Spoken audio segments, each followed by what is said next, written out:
Hello friends, welcome to my YouTube channel रीजन लॉजी by advocate Aditya Mishra. Friends, CrPC का lecture आप लोगों का चल रहा था जिसमें हमने चैप्टर 3 तक की बात कर ली थी।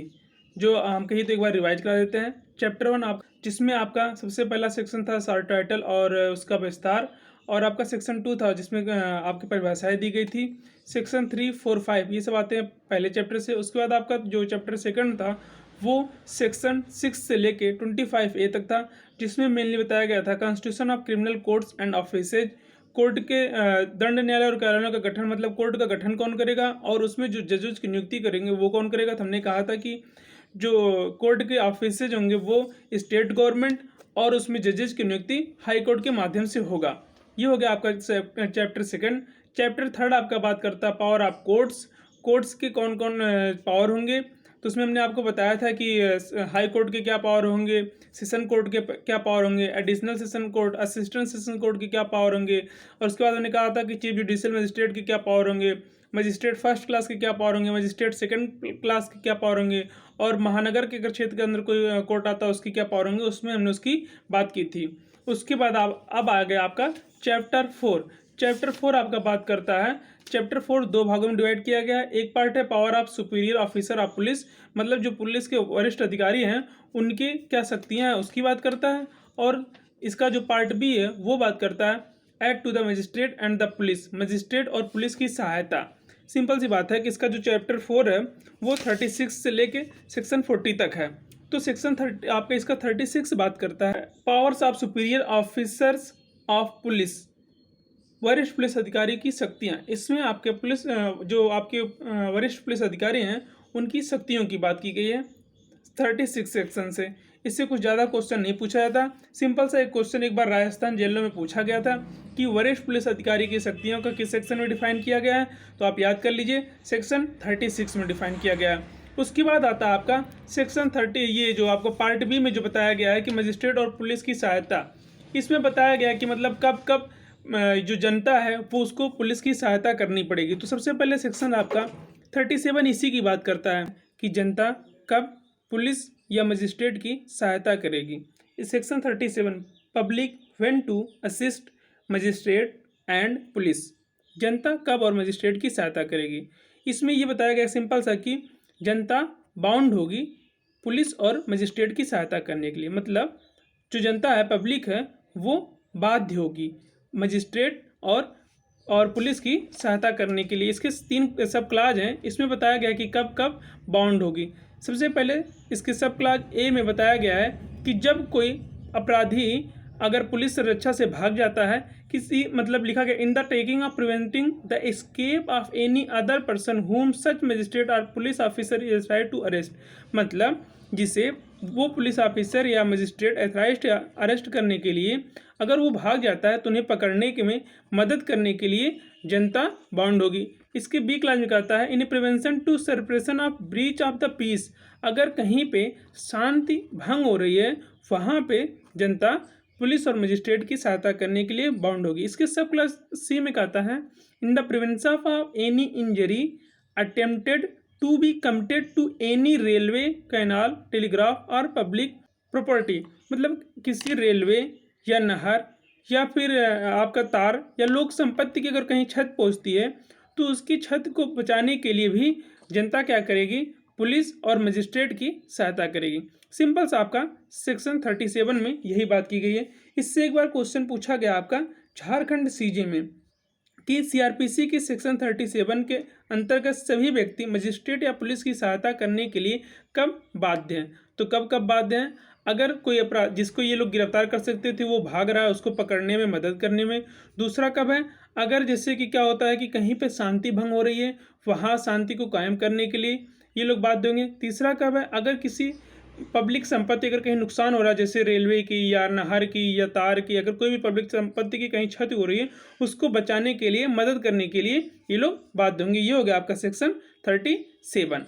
अब बात करते हैं आपके सेक्शन 38 की। सेक्शन 38 में सिंपल से यही कहा गया है कि मान लीजिए पुलिस अधिकारी के अतिरिक्त कोई अगर व्यक्ति किसी वारंट के लिए कोई कार्य कर रहा है, मतलब कोई उसको वारंट से रिलेटेड वर्क कर रहा है किसी को गिरफ्तार करने के लिए, तो उसमें कोई अन्य व्यक्ति भी उसकी मदद कर सकता है। इसमें यही लिखा गया है aid to person other than police officer executing warrant. Simple सा, अगर कोई पुलिस अधिकारी के अतिरिक्त वारंट का निष्पादन कर रहा है तब वहाँ उसका कोई अन्य व्यक्ति भी उसके निष्पादन में सहायता कर सकता है।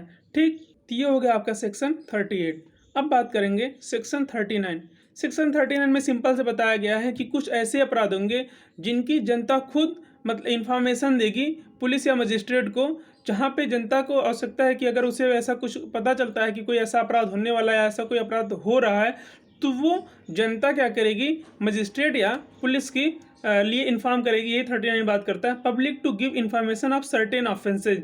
यहाँ नीचे बहुत सारे ऑफेंसेज बताए गए हैं XI, उसके बाद बताएंगे कि कौन कौन से ऑफेंसेज में जनता क्या करेगी, पुलिस को सहायता देगी। Every person aware of the commission of or of the intention of any other person to commit any offence punishable under any of the following section of the Indian penal code.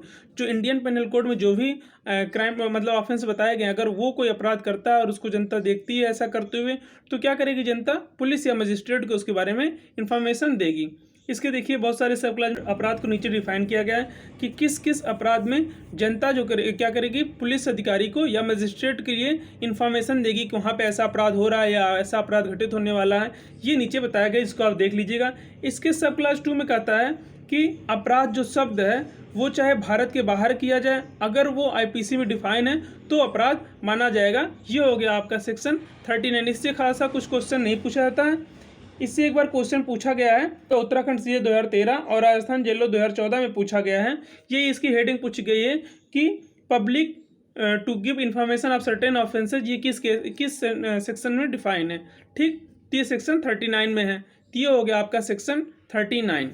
तो आपका section 39 हो गया। अब बात करेंगे section 40 की। Section 40 में बताया गया है कि मतलब उन अधिकारियों के बारे में बताया गया है जो ग्राम से रिलेटेड होते हैं, उनके और ड्यूटी के बारे में बताया गया है, जो उनसे रिलेटेड ड्यूटी होती है उसके बारे में। इसका हेडिंग बोलता है duty of officers employed in connection with the affairs of village to make certain report. ग्राम के मामलों के संबंध में नियोजित अधिकारियों के कर्तव्य रिपोर्ट करने का कर्तव्य। इसमें कहा गया किसी ग्राम के मामले के संबंध में नियोजित प्रत्येक अधिकारी और ग्राम के निवास करने वाला प्रत्येक व्यक्ति निकटतम मजिस्ट्रेट को या निकटतम पुलिस थाने के भार साधक अधिकारी को जो भी निकटतम हो जानकारी उसके पास निम्नलिखित के बारे में तत्काल सूचित करेगा। अब देखते होंगे कि आपके गांव के आसपास एक पुलिस चौकी बना दी जाती है, या जिसका मतलब गांव किसी अगर ऐसे तहसील या ऐसे किसी के पास है तो उसके पास तो मजिस्ट्रेट ही होंगे। तो मतलब जो भी पास पड़े उससे उसके लिए जो सूचना देनी होगी उसके बारे में बताया गया है। इसके सब क्लास 2 में बताया गया है कि ग्राम क्या होता है, विलेज क्या होता है। विलेज इंक्लूड विलेज लैंड्स, मतलब विलेज क्या होता है, तो यहाँ पे बताया गया है विलेज में इंक्लूड क्या होता है, जो विलेज के लैंड होते हैं जहाँ तक ज़मीन होती है वो भी इंक्लूड होता है। और इसके सब क्लास 2 में ये भी बताया गया कि ग्राम के अंतर्गत कौन कौन से अधिकारी आते हैं। वो टीचर आते हैं, लेखपाल आते हैं, पटवारी आते हैं, मतलब जो भी ग्राम से रिलेटेड या जो ग्राम पंचायत के सदस्य होते हैं वो भी ग्राम के अधिकारी आते हैं। इसको आप एक बार ध्यान से पढ़ लीजिएगा क्योंकि इसमें जो क्वेश्चन पूछे जाते हैं वो आपके इंटरव्यू में क्वेश्चन बनते हैं। जैसे कि इसके अगर हम बात करें इसके सेक्शन 40 के सब क्लास 1 में ABCD करके आपका F तक दिया गया है। इसके A में गया था नोटोरियस, A में कुख्यात अगर आदमी है, B में कहा गया कि कोई अगर ठग लुटेरा या कोई घोषित अपराधी है उसके बारे में, और B में कहा इसके C में कहा गया है कि ये सेक्शन बताया गया है 143, 144, 145, 147 इससे रिलेटेड अगर कोई दंडनीय 148 कोई अपराधी दंड दिया गया उससे रिलेटेड हो अगर जानकारी होती तो तुरंत आप उससे क्या करेंगे, मजिस्ट्रेट या फिर पुलिस जो भी चौकी निकट होगी आप उससे मतलब उसके बारे में जानकारी देंगे। आपके इसमें ई में बताया गया है कि the commission of or intention to commit at any place out of India near such village any act which if committed in India would be an offence punishable. मतलब अगर कोई ऐसा अपराध जो किसी अलग जगह पे होता है, अगर ऐसा अपराध भारत की किसी जगह पे होता है near such village any act which if committed in India would be an offence punishable under any of the following sections of the Indian penal code.